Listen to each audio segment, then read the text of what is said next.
Look who just rolled in. It's time to butter up your ears for laughs, life, and a little flaky wisdom. It's all about the Biscuits with RJ. At All About the Biscuits, we believe life's just a big old platter of toppings. Flaky, spicy, sweet, even messy. And guess what? We butter them all up and dig right in. Whether it's real talk or ridiculous rants. I'm RJ and we're serving it hot. All topics, all biscuits, always served hot.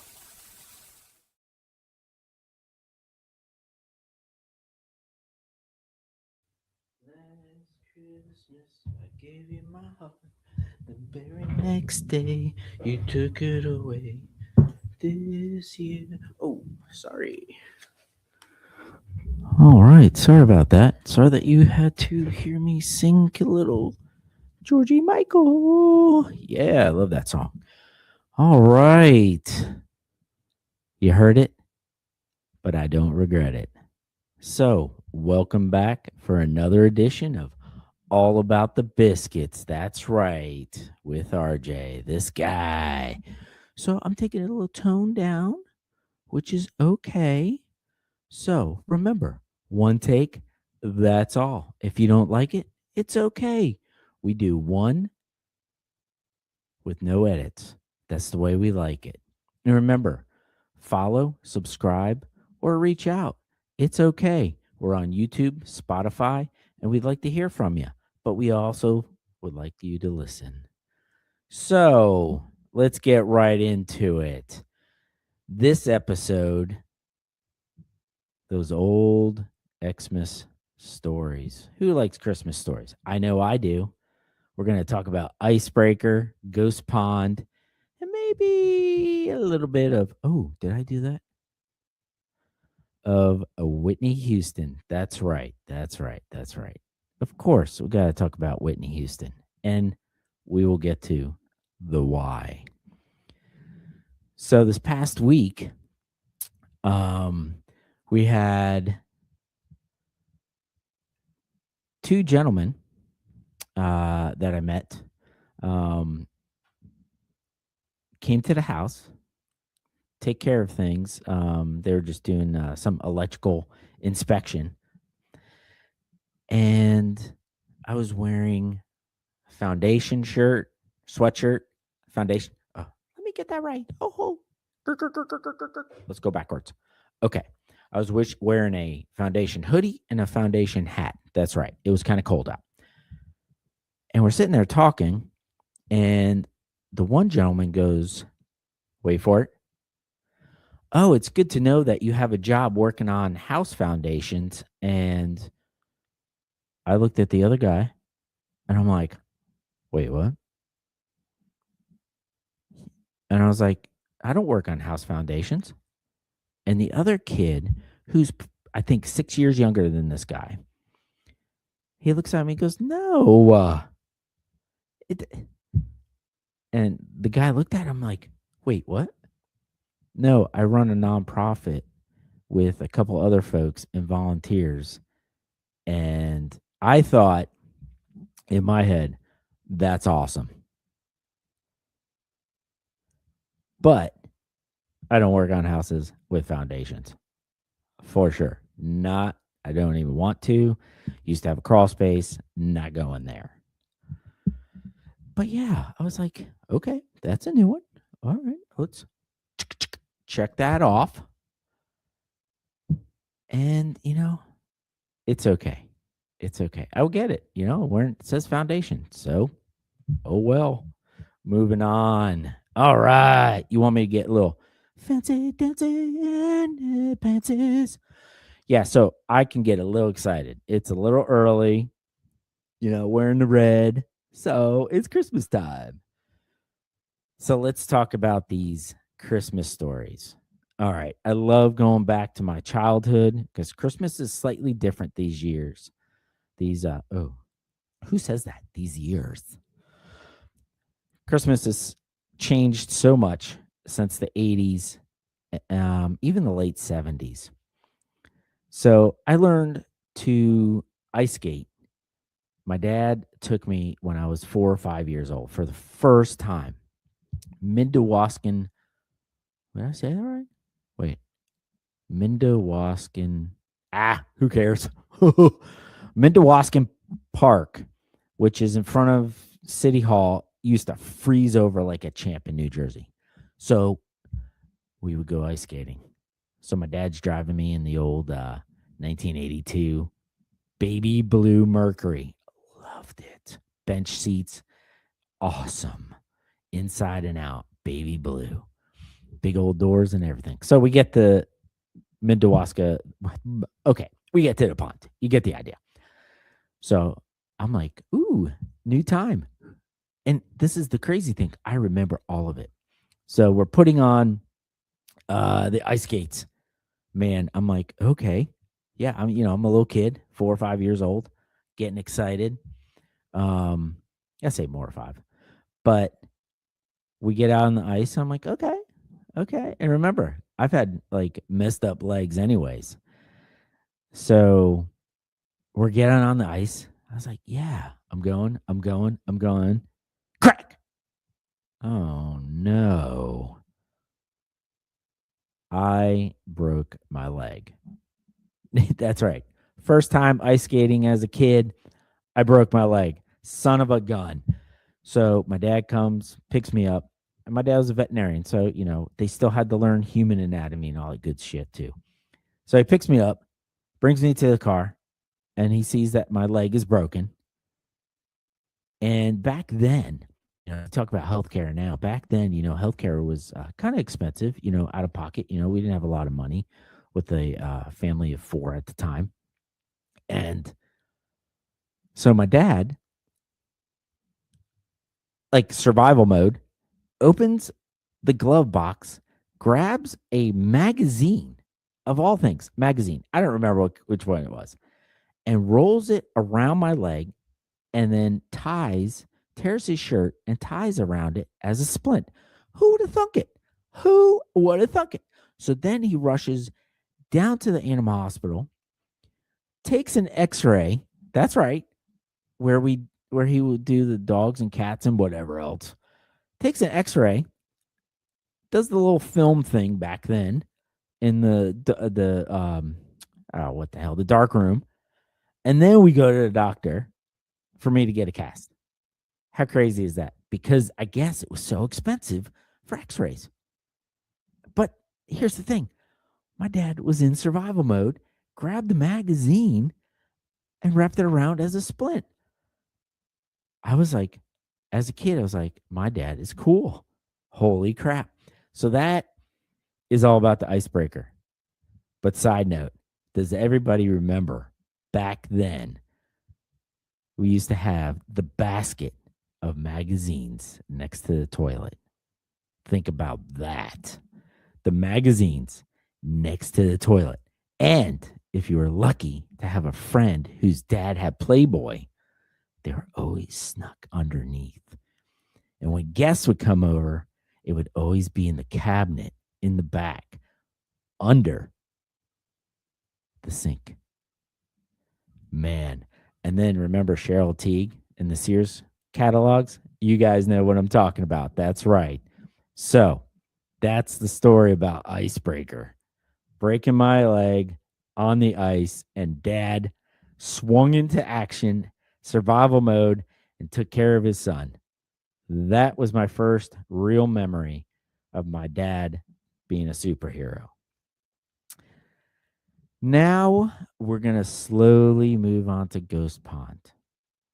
And I'll explain why it's called Ghost Pond and where I lived, because that's going to lead even more to our final story of this episode.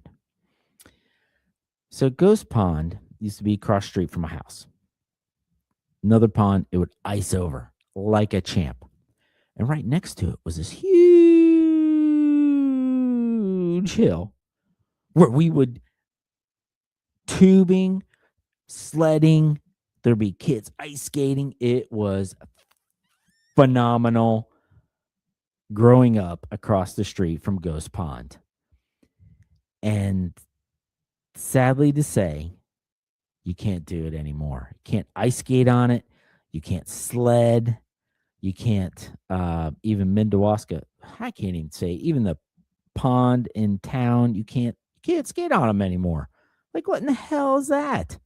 I mean, they took away the fun that we used to have as kids back in the 70s and the 80s, and now it's all liability. I could get sued.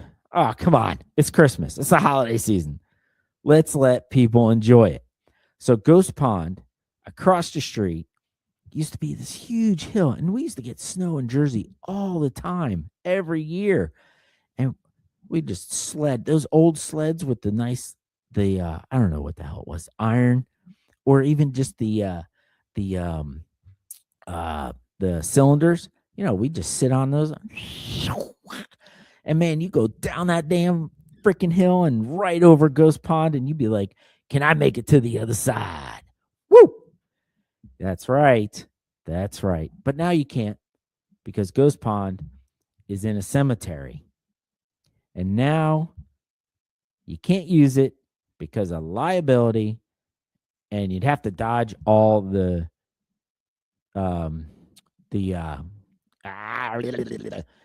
tombstones, the heads, the big monuments that they put. I can't even come up with the damn name. But yeah, I lived across the street from a cemetery, and it was huge. But Ghost Pond, that's why it was named that. Now they have headstones everywhere, so you'd have to dodge them. But if you get caught, you're screwed because you're not allowed. And they built up all around it. It's like everything else. Developers take over everything. And, it sucks. But the cemetery I grew up across the street from is where Whitney Houston is buried. That's right. Whitney Houston grew up in northern New Jersey. I want to say Jersey City. But she was laid to rest in the cemetery across the street. The entrance literally is directly across the street from the house I grew up in. Obviously, I don't live there. Obviously, my parents have retired and moved on. But yes, and that is where we tie in Whitney Houston. Where the Christmas comes in is those that would remember, us that are older, The Bodyguard.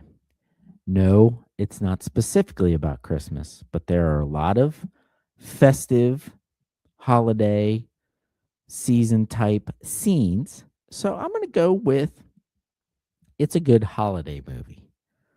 And some of the movies that come out are definitely holiday, festive, snow. There's items up like Christmas trees and lights and all that good stuff that could be, I'm going to go with not a Christmas movie, but a holiday season movie. And I'm okay with that. But yes,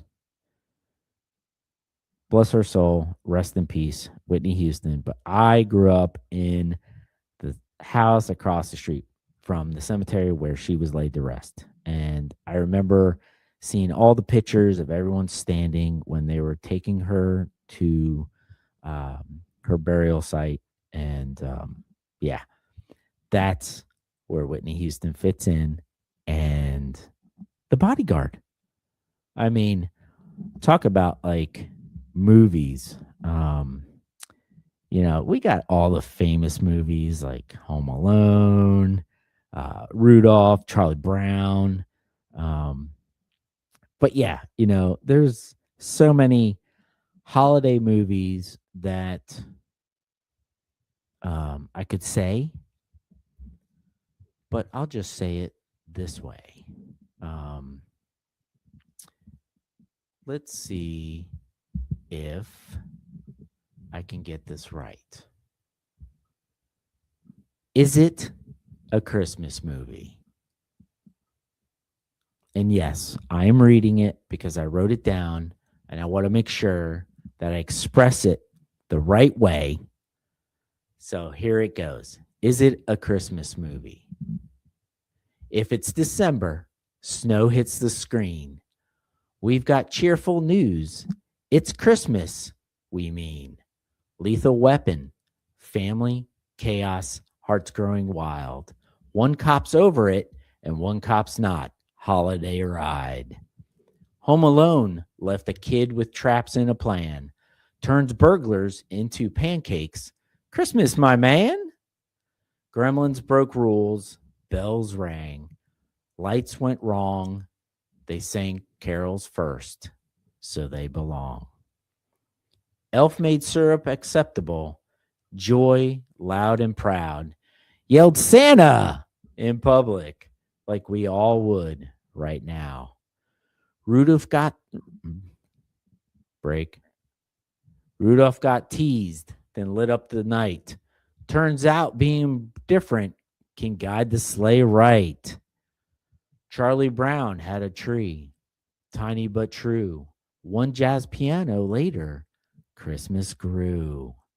A Christmas story, one wish, BB gun dream, pink bunny suit, memories, leg lamp supreme. Scrooged, flipped Dickens, Bill Murray came through, found his heart just in time, like we all try to do. Now save the big debate till the end of the night. Office party, bare feet, snow falling just right. Die Hard steps in, settles it anyway. Yippee-ki-yay, motherfucker. Christmas Day. This is all about the Biscuits, warm, cheerful, and true. So happy holidays and Merry Christmas to you. Remember, go out into the world, be kind, put a smile on someone's face, and let's go ahead and support each other. Come on back for next episode leading into the new year. Everybody have a safe and happy holidays. That's right. Let's go out and be kind.